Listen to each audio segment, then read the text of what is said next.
You do not get surprised by artillery. That is the rule. The old rule. The rule that keeps men alive. Artillery is supposed to speak before it kills. It is supposed to clear its throat. One round, then another, probing, adjusting, walking the fire onto you like a slow hand tightening around your throat. You hear it coming. You feel it building.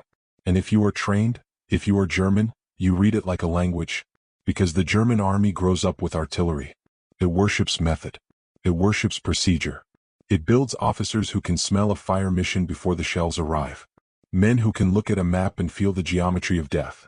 So German commanders trust artillery patterns the way sailors trust the stars. They also trust another belief, one that feels safe, one that feels comfortable. American artillery is plentiful, but clumsy. Too much ammunition, not enough artistry. A factory line of shells, thrown at a problem until the problem goes away. Loud. Wasteful. Predictable. It is a belief reinforced by years of propaganda and by a very real German habit. Underestimating opponents until it is too late. Because if American artillery is predictable, then you can plan around it. You can disperse. You can dig. You can move. You can survive. But in the winter of 1944, when the forests of Belgium freeze solid, when breath hangs in the air like smoke, when men sleep in snow and wake up older, this belief shatters. Not over days. Not over weeks. In 1 second. When thousands of shells arrive together. When a German general, one of the best armored commanders Germany has left, finally understands what American artillery really is. Not noise. Not waste. But a weaponized clock. A weapon that measures time in fractions of a second and converts it into annihilation. And in 1944, on a ridge called Elsenborn, one moment changes everything. You are 21 years old. Your name is Charles B. MacDonald. In another life you would be in a warm room with books. In another life you would argue about history, study wars that happened long before you were born. But war does not care about another life. Now you are a first lieutenant in the United States Army, a platoon leader in Company I, 23rd Infantry Regiment, 2nd Infantry Division. You did not grow up dreaming of command. You grew up during the Great Depression when the world already felt fragile. You learned early that comfort can vanish. That certainty is temporary. Now certainty is gone. It is December 1944. You are in Belgium. Snow covers everything, roads, trees, helmets, the bodies of men who did not get back up. Your boots are always wet. Your socks never dry. Your hands ache with cold even when you clench them. And the war, everyone thought it was nearing the end. Paris is liberated. The Allies have crossed France. Germany is bleeding. But then Hitler throws the last of his reserves into one desperate gamble. A massive counteroffensive through the Ardennes forest. The same forest Germany used in 1940 to break France. The plan is audacious. Smash through thin American lines, reach the Meuse River, seize bridges, capture Antwerp, split the Allied armies and force a settlement. To do that, Germany needs speed. Fuel is limited. Trucks are scarce. Air power is dangerous, if the weather clears. So the Germans pick winter. They pick snow. They pick fog. They pick the one season that can blind Allied aircraft. And then they strike. At first it works. German armor punches into American positions. Small towns fall. Roads clog with refugees and retreating units. The front line bends like a metal bar under a sudden blow. History will call it the Battle of the Bulge. But you do not have the luxury of a name. You have only the ridge. Elsenborn Ridge. A long spine of high ground in eastern Belgium. It is not glamorous terrain. It is not a famous city. It is a cold, wooded, elevated strip of earth. But it matters. If the Germans take Elsenborn Ridge, their northern flank opens. Their armored columns can swing and race west. If they fail here, the northern shoulder of the offensive hardens into a wall. That wall is you. It is your men. It is a few exhausted American infantry regiments that did not get the message that they were supposed to be weak. Facing you are elements of Germany's 6th Panzer Army, elite formations with veterans of the Eastern Front. Men who have survived Russia. Men who have seen entire divisions vanish in snowstorms and still kept marching. They believe Americans will break. They believe American artillery will be slow. They believe the old rules still apply. You dig in. You wait. And somewhere behind you, miles behind the ridge, America has built something the Germans do not fully understand. A system. Not just guns. A system of observers, radios, wires, maps, firing tables, and men trained to turn coordinates into synchronized death. A system built around a concept that sounds simple, until you realize what it does to a battlefield. Time on target. And tonight, you are going to learn what it feels like to be protected by it. The first German shells land before dawn. You feel them through the ground, vibrations traveling through frozen soil, through the walls of your foxhole into your ribs. Then the sound arrives, a hard crack followed by the tearing howl of fragments through branches. A shell bursts in the trees overhead. Wood explodes. Splinters turn into knives. Snow falls in sheets. Incoming, someone shouts like the word can stop it. You press deeper into your hole. Snow and dirt cascade onto your helmet. Your face is gritty. The air smells like cordite and pine sap and churned earth. This is German preparation fire. Softening fire. A professional opening, methodical and confident. They are not panicking. They are not rushing. They are doing what they have done for years. Hammer a position, then take it. And for a moment you think this is it. Because your platoon is tired. You have been fighting, moving, digging, freezing. Men cough constantly. Hands shake even when they try to hold still. You know how thin your line is. Then the German infantry comes. Gray shapes move through the trees. White camouflage smocks blend into snow. Helmets low. Rifles held ready. They advance in disciplined waves, not a reckless rush. This is not a mob. This is an army that still believes it can win. Machine guns chatter from your position. Tracer lines stitch through the cold air. Mortars thump. You hear the dull hump, and then the hiss of rounds overhead. You fire until your shoulder aches. You shout orders you can barely hear yourself give. Your men respond because they have to. Men get hit. Screams cut through the trees. Someone calls for a medic. Someone else stops answering. The Germans keep coming. They close the distance. 1,500 yards. 200, 900. You can see faces now. You can see the way they move, low, cautious, confident. You taste metal in your mouth. And then something changes. A sound slices through everything. A whistle. Fast. Descending. One shell. Then another. Then another. But the spacing is wrong. There is no pattern. There is no slow adjustment, no clearing the throat. It is as if the sky itself decides to break. In 1 second, the world detonates. Not a barrage that builds. Not a rolling curtain of fire. A single synchronized arrival. Thousands of American shells impact at the same moment. The forest erupts. The ground lifts. Air turns into pressure that punches your chest. Sound becomes a physical force. Your teeth clack together. Your ears ring instantly. The concussion doesn't feel like noise. Feels like the world striking you. Trees disintegrate into splinters and smoke. Snow turns black with soil. Craters open like mouths. You are inside a storm of explosions that all arrive together, so fast your brain cannot count them. This is time on target. This is the concept made real. Far behind you, American gun crews have done something that would have seemed impossible to many armies. They have synchronized their fire so that shells launched from different distances arrive at the target at precisely the same moment. Long-range guns fire earlier. Short-range guns fire later. And every shell, every piece of steel, every explosive charge, lands together. The effect is not merely lethal. It is psychologically crushing. Because it removes the one thing soldiers rely on when artillery begins. Warning. There is no time to flatten out. No time to sprint.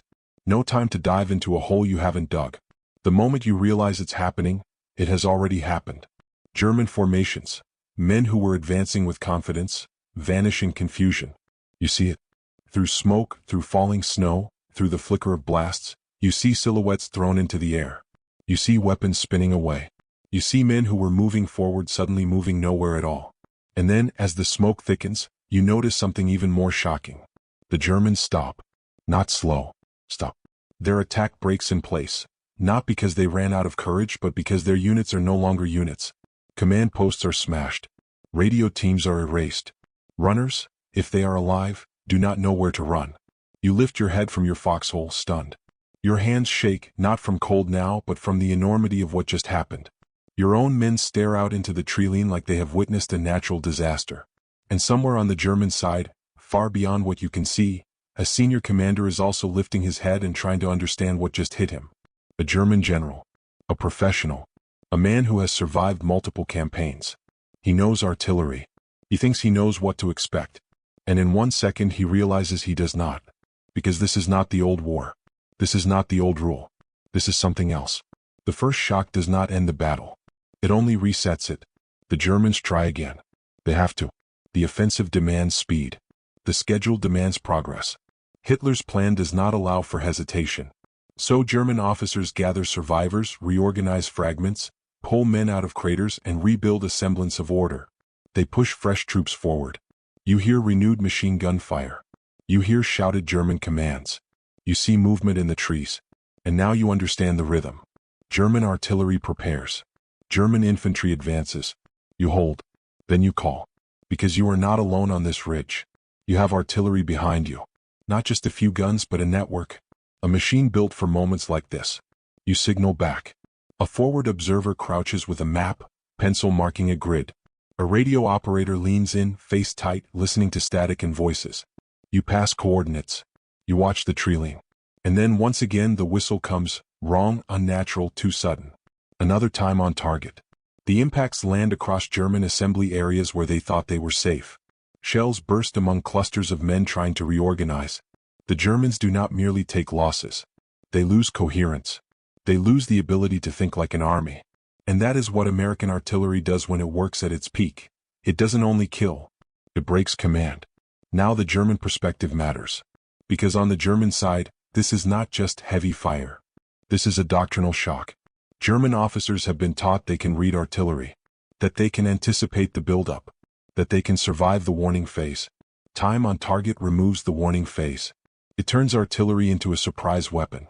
And surprise, true surprise, is what wins battles. So imagine what it does to an army that built its confidence on controlling tempo.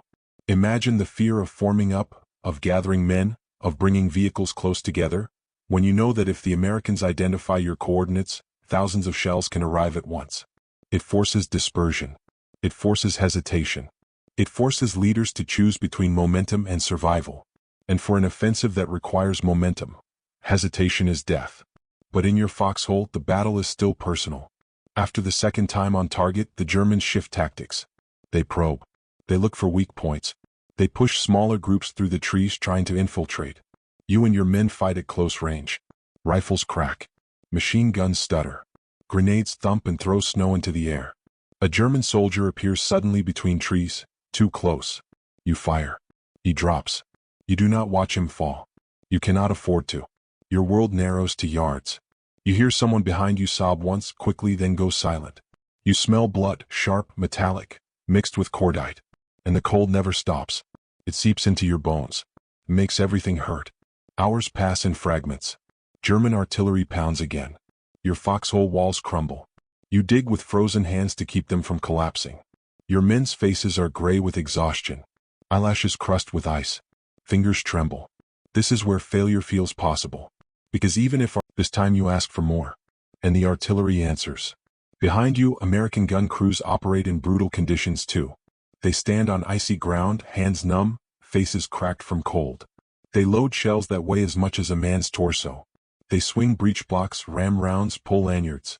Again and again. Their ears ring. Their bodies ache. Their mouths taste powder. But they keep firing because they understand something. Infantry lives or dies based on how fast artillery responds. And American artillery, by 1944, has made speed into a doctrine. Not only speed of firing. Speed of thinking. Fire direction centers calculate quickly. Communications lines stay active. Observers learn to describe targets precisely. And when time on target is called, the system becomes something close to mechanical perfection. The farthest guns fire first. Then others. Then the closest. Everything timed. Everything synchronized. So that at one chosen second, one heartbeat, the enemy is hit by a wall of steel. The German armor push begins. You see it, dark shapes between trees, engines low and growling, exhaust mixing with cold air. The tanks move cautiously, because the terrain is bad, because the forest is tight, because they know the ridge is defended. Infantry moves with them. You can hear tracks grinding. You call it in. The forward observer's voice is clipped, urgent. Coordinates. Grid. Adjustments. Now you wait. This is the countdown that decides whether you live. 1,500 yards. 200. 900. The tanks are closer now. Too close. You can feel it in your throat. Your men grip rifles like it will matter against steel. You hear someone whisper a prayer. Then the artillery arrives. Not a scattered barrage. A time on target. The impacts land in front of the armor, among the infantry, around the tanks. Explosions throw up walls of earth and snow. Fragments slam into vehicles. Shrapnel sides through accompanying infantry. Even when shells do not destroy a tank outright, they do something else. They blind it. They force it to halt. They disrupt coordination. Tanks cannot advance confidently through exploding ground. Infantry cannot follow tanks through a storm of steel. The push stutters, then stops. And in that pause you realize the truth. Artillery has become the dominant weapon on this ridge. Not rifles. Not machine guns. Not tanks. The guns behind you are shaping the battlefield in real time. They are deciding what can move and what cannot. They are deciding which plans survive. But the day drags on and war does not allow relief. German artillery continues. German infantry probes. The cold intensifies. Your men tire further. You begin to feel detached, like you are watching your own life from a distance. This is another kind of danger. Not bullets. Not shells. Fatigue. Because fatigue makes you slow. It makes you careless. And you cannot afford careless. Then something happens that cuts through everything. A brief lull. For a moment, the battlefield quiets. Snow falls gently. Smoke drifts. It feels unreal, like the world pauses. And in that lull, you hear voices from the German side. Not shouted commands, but something else. Confusion. Men calling names. Men trying to find units. The lull is not peace. It is disorganization. And in a winter offensive, disorganization is fatal. Because every minute that passes is a minute closer to daylight, to clearing weather, to Allied air power returning. Every minute that passes is a minute German fuel burns, German engines idle, German momentum dies. Elsenborn Ridge does not need to be a victory in the heroic sense. It only needs to be a stop, a delay, a hard, stubborn refusal to break. And the artillery makes that refusal possible. Now the German general's understanding deepens. Because on paper he came into this battle expecting to break Americans quickly. He expected American infantry to be thin. He expected American artillery to be noisy but manageable. Instead, he encounters a phenomenon. American artillery that arrives faster than German decision-making. American artillery that punishes massing. American artillery that can deliver synchronized destruction with almost no warning. He learns the hard truth. He is facing not just American guns but American organization. A network. A machine. And machines do not tire the way men do. The battle continues into night. Darkness changes the world. In snow and forest, night is not simply dark. It is disorienting. It swallows shapes. It turns trees into phantom walls. You post listening positions. You strain to hear footsteps. Your ears are still ringing from concussions. German patrols probe again, trying to slip through. Flares pop sometimes, turning the snow into a bright, unnatural landscape for a few seconds, ghostly and exposed. Shots crack. Shadows fall. You hold. You do not sleep. You cannot. And somewhere back behind you, American guns keep firing. Muzzle flashes briefly lighting positions like silent lightning. This is a strange kind of comfort. The knowledge that men you cannot see are working through the same cold, the same exhaustion to keep you alive. At one point, near midnight, you receive another report. German units massing again. This feels impossible. How do they still have men? How do they still have will? But then you remember they are desperate. Their entire offensive depends on breaking through somewhere. If they fail here, the plan bleeds. So they try again. And now the fear becomes sharper. Because night attacks can slip closer before you see them. Because in the dark, surprise returns. And the Germans, despite what they just experienced, still know how to surprise. This is where failure seems certain. Because your men are exhausted. Eyes heavy. Reflexes slowed. If the Germans reach your foxholes in the dark, it becomes a knife fight in snow. You call for artillery again. But now there is a complication, danger close. The Germans are near enough that if the shells land short, they land on you. This is the decision that separates an officer from a bystander. Do you risk your own death to stop the enemy? Do you call fire that could kill your men? Because if you don't, the Germans will kill them anyway? You make the call. You pass the coordinates with a cold clarity you do not feel inside. The guns answer. And the shells land close. Close enough that the concussion hammers your chest, close enough that fragments hiss overhead. But they land on the enemy. They break the night. If you find this kind of untold military detail as fascinating as we do, we'd be honored if you'd hit that subscribe button. We believe these stories of courage, sacrifice, and tactical genius deserve to be told. And by subscribing, you help us ensure they aren't forgotten. The next day is worse. Not because the Germans suddenly become stronger, but because the human body cannot run on adrenaline forever. Your men look older. Their faces are drawn. Their hands shake even when they try to be still. You see 1,000-yard stares and 20-year-old eyes. The Germans keep pressing because they do not have a choice. They launch another coordinated attack: artillery, infantry, armor. And once again time on target rises like a wall. The effects compound. German units learn not to mass, so their attacks become smaller, fragmented, less decisive. But smaller attacks cannot break a ridge defended by stubborn infantry. So the German general faces an ugly paradox. If he masses troops, American artillery annihilates them. If he disperses, his attacks lose strength. He cannot win. He can only bleed. And this is where the moment becomes more than a spectacular second. That 1 second, 3,000 shells arriving together, is a symbol. It marks the point where German confidence begins to rot from the inside. Because an army can endure casualties, but it cannot endure the collapse of its assumptions. From your foxhole, the war is still immediate, but there are flashes where you see the larger shape. You realize, this ridge is not just ground. It is time. Every hour you hold is an hour the German offensive burns fuel. Every hour you hold is an hour the weather shifts, the skies might clear. Every hour you hold is an hour the Germans cannot afford. And the artillery behind you is buying those hours at a terrifying price paid in steel. By late December, the German push along the northern shoulder is faltering. Elsenborn Ridge does not fall. The Germans have punched a bulge into the Allied line, but the northern edge holds firm. Their plan to roll north and west is crippled. And on the German side, men begin to speak differently. Not about victory. About survival. The concussion. The second when the world detonated. The second when you realized you were protected by an unseen network of men and guns. And the second when a German general realized the war had changed beneath his feet. Today, time on target is still studied. The tools have changed. Computers replace firing tables, satellites replace many of the old observation methods. But the principle remains. Synchronize. Surprise. Overwhelm. Because in war the most precious resource is time. And the most terrifying weapon is the ability to steal it from your enemy. Think about what that implies. An army that can deliver thousands of shells in one instant is not just an army with firepower. It is an army with coordination. An army with discipline in the invisible spaces, communication, calculation, timing. The parts that don't make headlines. The parts that decide whether a platoon in a frozen foxhole lives another hour. This is why the story matters now. Because history does not only belong to generals and famous speeches. It belongs to the systems that kept men alive. It belongs to exhausted lieutenants making impossible calls in the dark.